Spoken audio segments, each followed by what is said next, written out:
While every political party in Nigeria is racing to register young voters ahead of 2027, almost nobody is asking the harder question.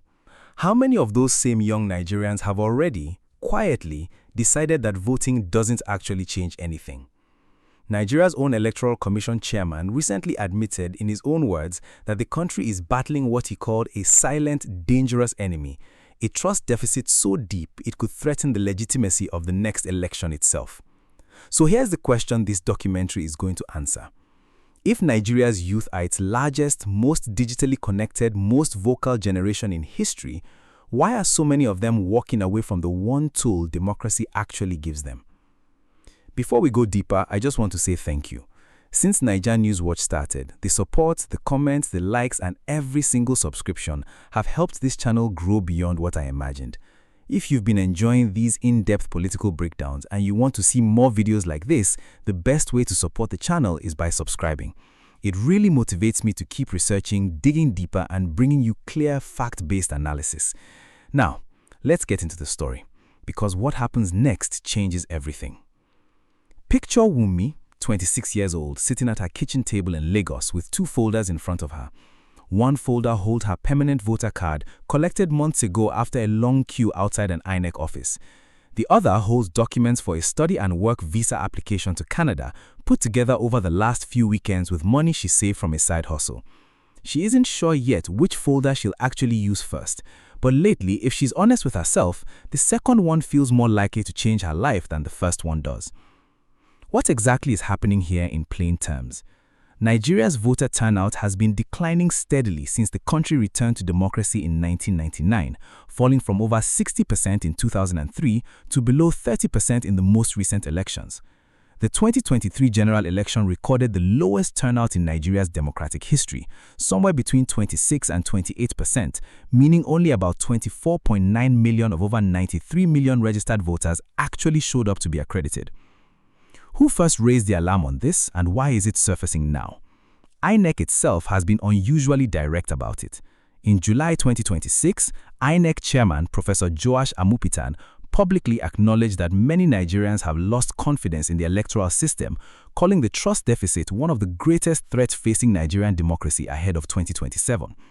That kind of blunt admission from the institution actually running the elections is rare, and it matters now, specifically because INEC is in the middle of voter registration and civic education efforts for 2027, and the Commission is watching enthusiasm not translate into confidence the way it needs to.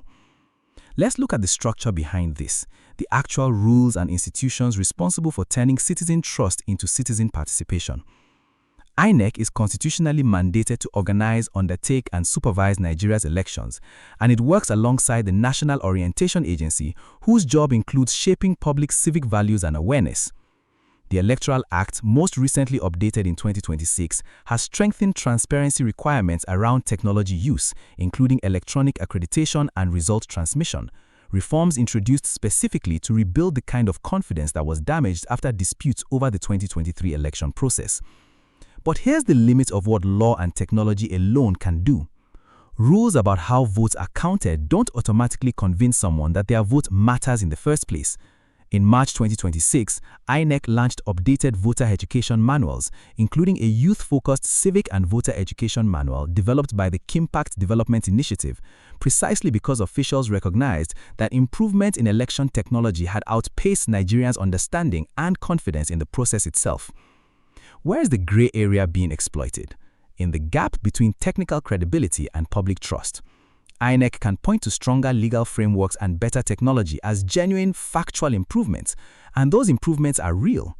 But if citizens don't believe those improvements will actually be enforced fairly, or don't believe their vote will translate into different outcomes even when counted correctly, the technical fix does very little on its own.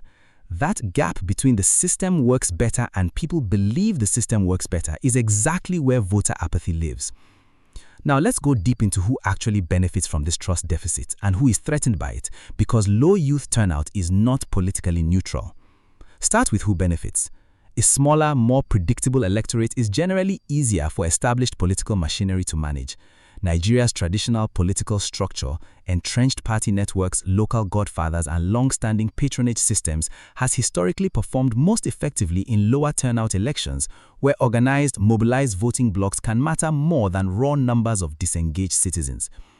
When a huge share of newly registered young voters stay home, as happened dramatically in 2023's record low turnout despite a wave of youth registration and excitement, the electorate that actually decides outcomes skews toward exactly the voters that older political networks know best how to reach and organize. Who stands to lose from this engagement?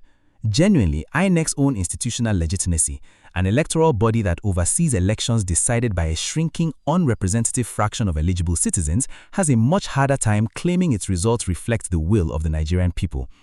Newer or insurgent political movements also lose because movements built on mobilizing previously disengaged voters, the way the 2023 Obedient movement mobilized large numbers of young first-time voters who, according to research firm SBM Intelligence, made up 43% of that election's electorate, depend entirely on turnout translating into actual votes, not just registration numbers or online enthusiasm. Here's your first real tension point, and it's an uncomfortable one. Some of the same energy that powered the 2023's historic youth mobilization has, for a meaningful number of young Nigerians, curdled into something closer to exit than voice. Researchers studying Nigeria's Japa phenomenon, the now widespread trend of young, middle-class, often university-educated Nigerians emigrating in large numbers, have explicitly connected it to the same underlying political discontent that fueled the Obedient movement. One academic analysis published in the Oxford Political Review argues that Japa and youth political mobilization are at root two different responses to the identical problem, a deep legitimacy crisis in how young Nigerians see their own government. Some choose to fight for change through politics, others, increasingly, choose to simply leave. And every young Nigerian who chooses the second option is, functionally, one fewer voter for every future election, regardless of how enthusiastic they were in 2023. The electoral implications of this split cut differently across Nigeria's regions. Urban centers with larger populations of university graduates and professionals, Lagos, Abuja, part of the South-South and South-South, show both the strongest youth political mobilization and some of the highest Japa emigration rates, because these are also the populations with the means and qualifications to actually secure study or work visas abroad. In regions with fewer immigration pathways, disillusionment doesn't translate into departure the same way. It more often translates into quiet non-participation, staying home rather than leaving the country, which is a different but related expression of the same underlying loss of faith. Now, the silent players in this story. Misinformation networks are a genuinely underappreciated force here. A 2022 Afrobarometer survey found only 23% of Nigerians trust INEC and 78% expressed little or no trust in elections overall, with researchers tracking a steady decline in that trust correlating with the spread of unverified claims and conspiracy theories around the electoral process, particularly on social media. Political analysts have also pointed to a more basic driver, the routine failure of elected officials to deliver on campaign promises, which quietly teaches each successive generation of voters that elections, even when conducted fairly, don't reliably produce better governance. And INEC's own National Orientation Agency partnership is a silent player working in the other direction, trying to counter both misinformation and apathy before the damage compounds further ahead of 2027. The timeline here matters too. Trust in INEC declined measurably after both 2019 and 2023, according to Afrobarometer's tracking. The 2023 election, despite historic youth registration and the Obedient movement's visible energy, still produced the lowest turnout in Nigerian democratic history. Disputes over results transmission technology in that same election further damaged institutional credibility. Through 2025 and into 2026, Japa emigration has continued at a pace researchers describe as an ongoing crisis, pulling exactly the demographic INEC most needs to re-engage out of the country entirely. And INEC's own response, new voter education manuals, an NOA partnership, and a startlingly candid admission of a trust deficit from its own chairman arrived only in the first half of 2026, less than a year before Nigerians returned to the polls in January 2027. Let's zoom out to what this actually means for Nigeria as a whole and bring it back to Wumi at her kitchen table. The balance of power between ordinary citizens and Nigeria's political establishment shifts measurably every time turnout falls further. A government elected by a shrinking, unrepresentative slice of the population faces less genuine electoral accountability, which weakens the core mechanism, the threat of being voted out, that is supposed to keep elected officials responsive to citizens in the first place. The economic consequences are significant too, though they run in both directions. Japa emigration, while a personal escape valve for individuals like Wumi, represents a real loss of skilled, educated talent for Nigeria's economy. Researchers describe it as a brain drain that leaves gaps in sectors like healthcare, education, and technology, precisely as those sectors need young talent most. At the same time, remittances from Nigerians abroad have become an increasingly important part of the national economy, meaning the same emigration draining political engagement at home is simultaneously propping up household incomes and foreign currency inflows. And there are real security and stability implications down the line. Analysts warn that when large numbers of citizens no longer believe the ballot is an effective instrument for change, frustration doesn't simply disappear. It can resurface through other channels, including the kind of mass street protest Nigeria saw with the EndSARS movement, when peaceful political expression through formal institutions feels exhausted or ineffective to a generation that still wants change but has stopped believing in the ballot box as the way to get it. There's a genuine international dimension here tied directly to Japa itself. The countries receiving Nigeria's departing youth, Canada, the UK, the United States, and a growing list of others, have, in effect, become alternative destinations for political and economic hope that many young Nigerians no longer place in their own country's electoral process. That is a quiet but significant signal to the international community about domestic confidence in Nigerian governance, even without any foreign government explicitly commenting on Nigeria's internal politics. For Nigerians already in the diaspora, this story carries a particular weight.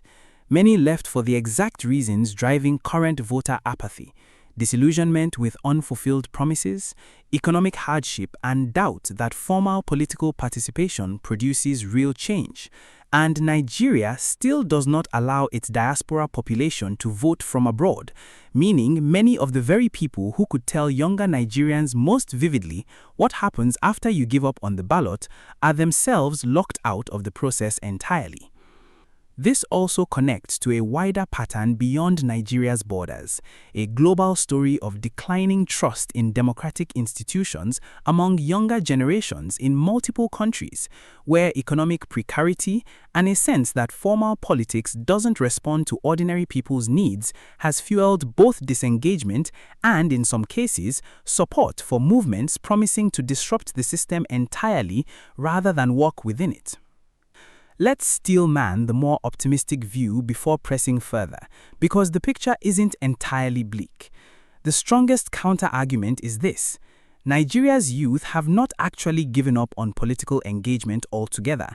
They've become more selective and demanding about it. The obedient movement itself has not disappeared. It remains active heading into 2027, with local chapters in states like Enugu actively pushing to field new candidates under that banner. That's a meaningful data point against the idea that young Nigerians are universally walking away from formal politics. Many are still trying to walk within it, just with less patience for candidates or parties that don't reflect the change they voted for in 2023. There's real substance to that argument, but it doesn't fully answer the harder question underneath this story. Even among young Nigerians who remain politically engaged in spirit, actual voter turnout has continued declining, meaning enthusiasm on social media and continued support for specific movements has not reliably converted into people physically showing up to vote. The same gap between registration and turnout that defined the historic low of 2023. Being an obedient online or supporting a local candidate in conversation is simply not the same behavior as standing in a queue on election day, and the data consistently shows the second one happening less often than the enthusiasm alone would predict. The other misconception worth correcting: some commentary frames youth disengagement purely as apathy or laziness. The evidence doesn't support that framing. Analysts and INEC's own leadership point instead to specific rational causes: unfulfilled campaign promises, documented electoral malpractice, insufficient civic education, and a genuine, evidence-based belief that voting has not historically produced better governance in Nigeria. That's not apathy. That's a considered, if discouraging, conclusion drawn from lived experience, and treating it as laziness rather than a legitimate grievance is exactly the kind of dismissiveness that deepens the trust deficit further. So what should you actually watch for between now and January 2027? Watch INEC's civic education rollout closely, whether the new youth-focused voter education manual and NOA partnership actually reach young Nigerians at scale, or remain a well-intentioned initiative that never moves beyond press releases and launch events. Watch whether the obedient movement and similar youth-driven political formations can convert continued enthusiasm into a repeatable pattern of turnout rather than a one-time surge tied specifically to the emotional peak of the 2023 campaign. Watch Japa emigration trends as a genuine leading indicator. If departure rates among educated young Nigerians continue climbing through the run-up to 2027, that tells you something concrete about confidence in the country's direction that polling alone often misses. Best case, INEC's trust-rebuilding efforts combined with continued youth-led political organizing meaningfully lift turnout above 2023's historic low, proving that disillusionment, while real, has not become permanent. Worst case, turnout falls even further, Japa emigration accelerates, and Nigeria heads into 2027 with an electorate so narrow that whoever wins struggles to credibly claim a mandate from the country's actual population, setting up an even deeper legitimacy crisis for whichever administration takes office next. Now, if what I just laid out surprises you, drop a comment below. I want to know your take before we get to the part that changes the whole picture. Let's return to Wumi, still at her kitchen table, 2 folders in front of her. So, here's the answer to the question we opened with. Nigeria's youth aren't walking away from the ballot because they've stopped caring about their country's future. The continued strength of movements like the Obedience proves that's not true.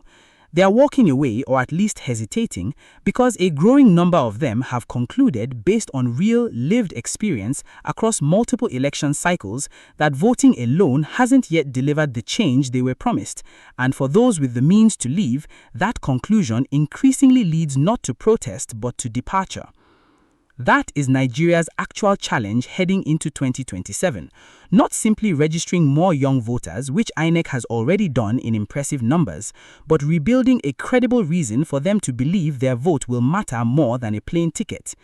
Whether the country closes that gap or watches it widen further will shape not just who wins the next election, but whether the next generation of Nigerians still believes elections are worth showing up for at all. So, tell me honestly, if you're young and Nigerian, do you still believe your vote can change something in this country, or has that belief already left you? Let me know in the comments. Before you go, I just want to sincerely thank you for spending your time with NaijaNewsWatch today. Your support means more than you probably realize. Every view, every thoughtful comment, every like, every share, and every subscription helps this channel continue to grow and gives me the motivation to keep researching and creating balanced, in-depth documentaries about Nigerian politics. If today's video gave you a clearer understanding of what's happening beyond the headlines, please share it with someone who would appreciate it too.